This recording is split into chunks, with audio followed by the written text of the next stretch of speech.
I first started eating one meal a day with a challenge to do it for 30 days straight. But then I loved it so much, I ended up doing it for a full year. And now I can't go back. There's a difference between being awake and being sharp. And fasting gave me that sharpness, that edge. There's real neuroscience behind this. There's a process called autophagy that kicks in during extended fasting, where your body starts cleaning up damaged cells and regenerating itself. No matter how clean I ate before, I would still deal with that weird post-meal fatigue or heaviness. The truth is, we've all been sold a lie. The food industry wants you snacking, grazing, and dependent, because that's how they win. That's how they keep you buying. Let me give you some context. I had spent years deep in the trenches of the fitness industry. I was immersed in books, studies, forums, coaches, and podcasts. And honestly, I reached a point of paralysis by analysis. Everyone had a different opinion about what you should do. Some said eat 5 meals a day to keep your metabolism firing. Others said fast for longevity, eat carbs before training, don't eat carbs ever. Go paleo, go carnivore, go keto. It was madness. And I was the kind of person who didn't just read it and move on. I would hear something new and immediately think to myself, okay, how does this fit into my body? I would test it, I would live it, I would adjust it. That's how I've always learned, through experience. I wanted to feel the truth of these ideas in my own physiology, not just hear them echoed in studies or social media chambers. So I tried every diet under the sun: paleo, keto, carnivore, low carb, no carb, carb backloading, high fat, if it fits your macros, 5 meals a day. Not out of desperation, but out of this deep curiosity to understand my own biology. And eventually that curiosity led me to one of the simplest, most radical shifts of all: OMAD. I didn't choose OMAD because it was trending. I chose it because I was done. Done being ruled by food, done revolving my day around meals, done with the constant Tupperware life, hitting my meals in the back of the gym, planning my calendar around meal timing, obsessing over protein intake and carb sources, and eating windows. I was in great shape physically, but mentally, I was fatigued. Food took up too much space in my life. And the thing was, I wasn't overeating, I wasn't binging, I was following every right protocol. High protein breakfast, pre-workout carbs, post-workout shakes, clean eating, macro targets, micros tracked, and still I felt bloated more often than not, always a little foggy, constantly thinking about my next meal, unsatisfied even when I was full, weirdly anxious if I missed a meal window.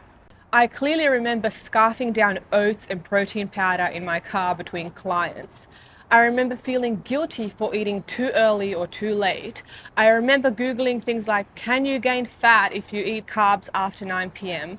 I remember trying to hit 150 grams of protein like my life depended on it, and still feeling like I was falling behind. And that's when I realized this isn't working. And more than that, this isn't freedom. I didn't want to feel chained to food. I wanted to feel in control of my own biology. So I said, screw it. I'm going to eat once a day for 30 days. One solid, complete meal. No snacks, no hacks, no half efforts. And let's see what happens. The first 30 days. Now, week 1 was a slap in the face. You don't realize how conditioned you are until you try to break the pattern. I'd be fine, focused, training, and then out of nowhere, my stomach would growl and my brain would just freak out. It was like, feed me now. It wasn't even real hunger, it was habitual panic. Because here's the science. Your hunger hormone ghrelin spikes when it expects food. And that's because you trained it like this. You told it, I eat at 9 a.m., at 1 p.m., and again at 6 p.m. So it learns, and now it throws tantrums when you break that pattern. But the beauty is, it adapts just as fast. By day 5 or 6, those hunger pangs weren't hitting as hard. And by day 10, I wasn't even thinking about food until mid-afternoon. I was still training hard, still working full days, and I had mental clarity I hadn't felt in years. No crash, no midday slump, just long, clean focus, deep energy, like I had unlocked a second gear. And my digestion, best it's ever been. No bloating, no food hangovers, just smooth, efficient function. By the time I hit day 30, I realized I had unintentionally solved about 4 different problems that I had accepted as just part of being attentive to nutrition. The micromanaging, the cravings, the hunger spikes, the constant food tracking. Gone. And that's when I decided this wasn't just a challenge. This was a new operating system. Now, some people will hear this and say, well, why didn't you just eat like a normal human being? 3 balanced meals a day. And I get that. That's what we've been told is healthy, responsible adult behavior. But here's the thing. Nothing I've ever done has been normal. I don't follow normal because I don't want a normal life. Most of what society considers normal, I don't value it. I don't aspire to it. Normal to me is average. Normal is Homer Simpson. I want to feel extraordinary, physically, mentally, spiritually.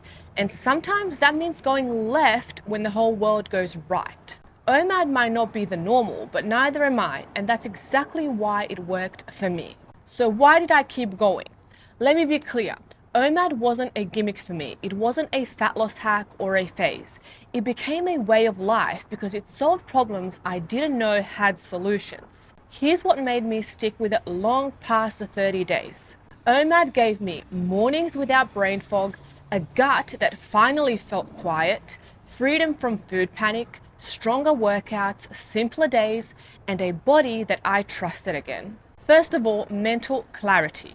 There's a difference between being awake and being sharp, and fasting gave me that sharpness, that edge.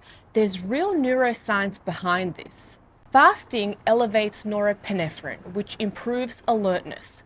It also increases BDNF, which is a brain-derived nootropic factor. This boosts memory and focus. But all science aside, I felt it. I could work for 4 to 6 hours straight, deep in creative or strategic flow without reaching for snacks, meals, or distractions. That was new for me, and I didn't want to give it up. The second thing is digestive peace. My gut thanked me. No matter how clean I ate before, I would still deal with that weird post-meal fatigue or heaviness.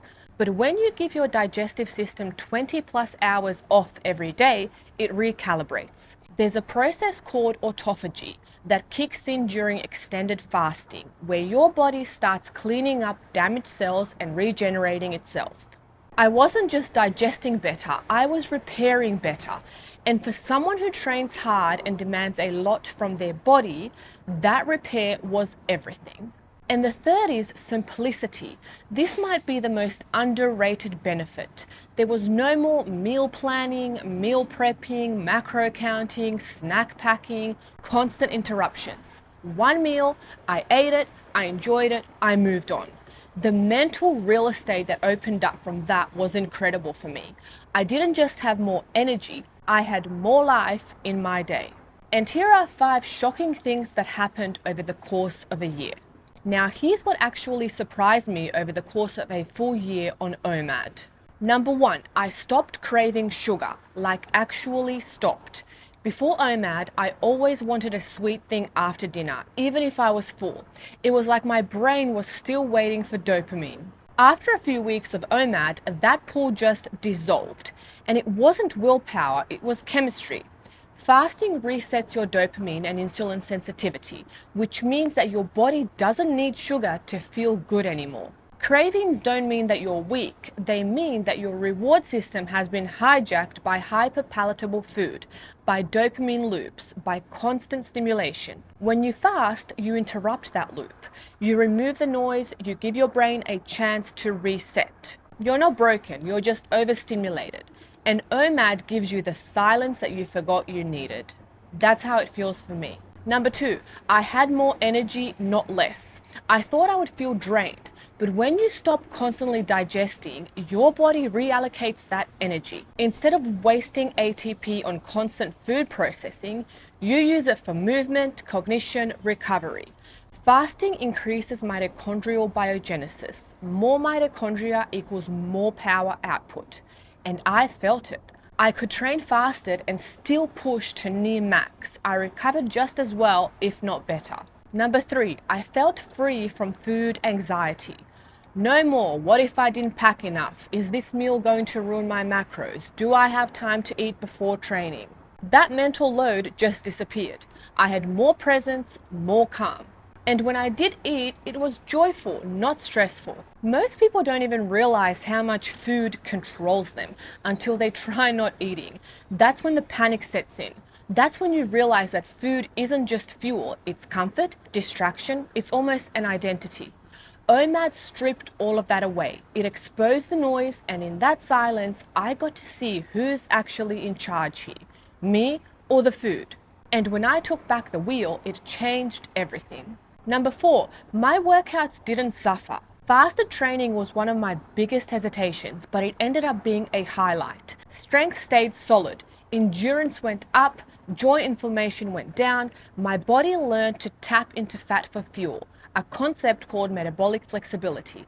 And because I wasn't constantly eating, my body got better at adapting to real demand. I wasn't overfeeding, oversupplementing, or overreacting. Number 5, I realized I wasn't missing out on social events used to revolve around food. Now I realize they're really about connection and the beauty of OMAD. You can adapt when needed. Number 5, I realized I wasn't missing out. Social events used to revolve around food. Now I realize that they're really about connection, and the beauty of OMAD is you can adapt when needed. Okay, so really quick, I want to share a resource with you that I have available if you are currently feeling injured, stiff, broken. If you're a professional athlete looking to improve your mobility, my mobility toolkit is currently helping over 50,000 people in 40 plus countries, people ranging from all walks of life, complete beginners, professional athletes, men and women in their 70s and 80s. If you have 15 minutes to spare, this will work for you and it's going to produce dramatic results within weeks. Check it out. You're not on a leash, you are in control. When I choose to eat more socially, I do, and I enjoy it. But most days, I don't feel deprived, I feel empowered. So how does OMAD compare to other diets? Let's run it back a bit. Paleo, it's great food quality, but too much fiber and still obsessing over eating every few hours. Low carb or no carb, it worked short term, made me moody, flat and foggy. Carb backloading, it was overcomplicated and fragile. I had to time everything perfectly. High fat, I felt full but sluggish and mentally dull.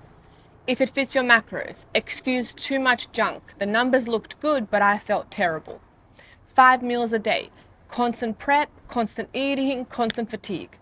Carnivore, it helped inflammation short term, but socially restrictive and unsustainable long term. OMAD worked better, not because it's a magic hack, but because it reduced complexity. And in that simplicity, I found freedom, energy, clarity, and control. The truth is, we've all been sold a lie. The food industry wants you snacking, grazing, and dependent, because that's how they win. That's how they keep you buying. Hunger is not a disease. Cravings are not density, but they've made us believe that we will die without 6 more meals and a mid-afternoon protein bar. OMAD cuts through all of that. It's not just a diet, it's a rebellion. When do I go off OMAD? Let's talk flexibility, because I'm not a monk. There are days when I eat more than once. When I'm training really hard, pushing volume, skill work, heavy loads, I'll sometimes have a shake or a smoothie earlier in the day. Maybe some eggs, maybe fruit and collagen. It's not rigid, it's intuitive, and that's the power of it. You're not breaking anything, you are adjusting. You are in command, and that's the point. The top OMAD myths that need to die. Now let's kill some real quick. Number 1, you will lose muscle. No, not if you train with intent, not if your one meal is loaded with real nutrients. Muscle loss comes from weakness, not from fasting. Number 2, it's not for women. Hormones don't make you fragile. What messes with your hormones is ultra-processed food, undersleeping, and overstressing. Women have fasted for thousands of years. You're not going to break down from skipping breakfast. Number 3, you'll binge at night. Only if you restrict like a fool during the day. If your one meal is full of protein, fats, carbs, and fiber, your body will feel nourished, not desperate. It's a starvation diet. Starvation is eating 6 times a day and still feeling inflamed, anxious, and ruled by food. OMAD is not starvation. OMAD is actually freedom. You can't have a social life. If your entire social life revolves around food, that's not a community. That's addiction in disguise. You can eat when you want with who you want. OMAD doesn't kill connection, it kills dependency. Most people don't need a new diet, they need a disruption, something radical enough to make them stop and look at what they're doing. And OMAD is that disruption. It is a pattern interrupt. It breaks the autopilot loop that you've been stuck in since you were 10 years old. And from that break, you get to rebuild, not based on trends or fear, but based on what actually serves you. Would I recommend it? Yes, but let me be clear, this isn't for everyone. OMAD isn't a religion. It's not the one true way. It's not a miracle hack. And it's not something to force if your body is clearly saying no. But it is a tool, a protocol, a system reset that works precisely because it removes all of the complexity. And sometimes that's exactly what your body and your brain are starving for. Not calories, but clarity. So would I recommend it? Yes, if you're in a place where you are ready to listen, experiment, and take full responsibility for what works for you and what doesn't. Here's who I believe that OMAD is great for. Number one, busy entrepreneurs and high performers who want real mental focus. If your brain is your asset and your mornings are sacred, OMAD gives you a clean window of energy with zero crashes, no digestion fog, and none of the mental clutter of food prep, planning, or decision fatigue. Number two, people who've tried every diet and still feel stuck. If you've bounced between low carb, no carb, paleo, fasting windows, macros, clean eating, and you're still tired, inflamed, or bloated, OMAD cuts the noise. You're not micro tweaking, you are doing a full system reboot. Number three, anyone craving structure and peace around food. If food makes you anxious, if you find yourself emotionally eating, grazing, or negotiating with yourself all day, OMAD replaces that with one decision, one window, one moment to nourish, then peace. Number four, high functioning humans who want to simplify without suffering. If you've outgrown the hamster wheel of food obsession, OMAD gives you control without compromise. It is a power move. It's not less, it's better. Here's who OMAD is not for, at least not right now. Number one, people with active or recent eating disorders. If you have a history of restriction, binge restrict cycles, or disordered patterns, OMAD can become just another tool for control. You need to heal that first. Nourishment comes before optimization. Two, those who need to gain weight or are recovering from illness or injury. If you are in a rebuilding phase, fasting isn't the priority, fuel is. You need calories, you need frequency, and you need restoration. Once you're solid again, revisit fasting with structure. Number three, athletes in high frequency competition prep or 2-a-days training. If you're training multiple times per day, running high output, or trying to hit high volume hypertrophy blocks, OMAD might be too limiting. You can still fast, but a longer eating window or 2 meals a day will probably serve you better. What people get wrong about OMAD. They think that it's extreme. No, what's extreme is eating 6 times a day, thinking about food every 2 hours, carrying Tupperware to weddings, and still feeling like shit. OMAD is just different, and different only feels extreme when you've normalized dysfunction. People think it's restrictive. Restrictive is when you eat all day and you still feel hungry, anxious, or unsatisfied. OMAD is intentional.